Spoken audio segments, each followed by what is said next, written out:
आता मला सुद्धा कंटाळायला लागला. सुरक्षित ठेवा.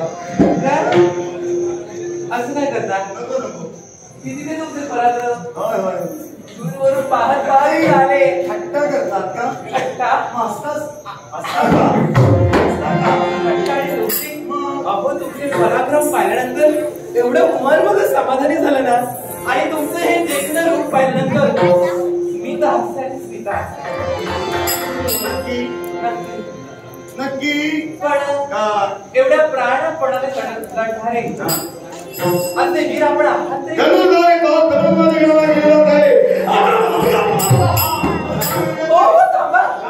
काय म्हणाला? धनुर्धरी वाघ ते तुम्ही खरं सांगा. चिमटा कशा? चिमटा कशा?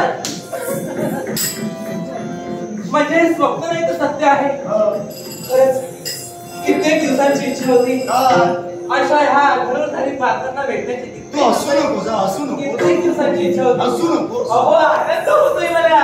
आता आनंद ते भेटणार. आनंद होतो की थट्टा करताय? थट्टा कशाला करायची? तुमची थट्टा करू मी वाटतं का नाही करत. जेवण पण तुम्हाला पाहिल्यानंतर खरोखरच मी एवढे स्वतःला भाग्यवान समजते ना की तुमची माझी गाठाभेट होणं म्हणजे खरोखरच हे माझे सुदैवाने सौभाग्य आहे. आणि आपल्यासारखं पराक्रमी पुरुष माझ्या जीवनात यावा असं मला सतत वाटायचं. आणि आज तर परमेश्वरानं हा योगायोग सोडून आणलाय. तेव्हा एक सांगू तुम्हाला राग तरी म्हणजे राग येणार. यानं मला प्रतिष्ठा केलेलं आहे. हा पण राग तरी सांगणार राग आला तरी सांगेल. काय ठाऊक का प्रीतीच्या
आणि म्हणूनच हळूच तुला बघण्याचा चंद्रागळा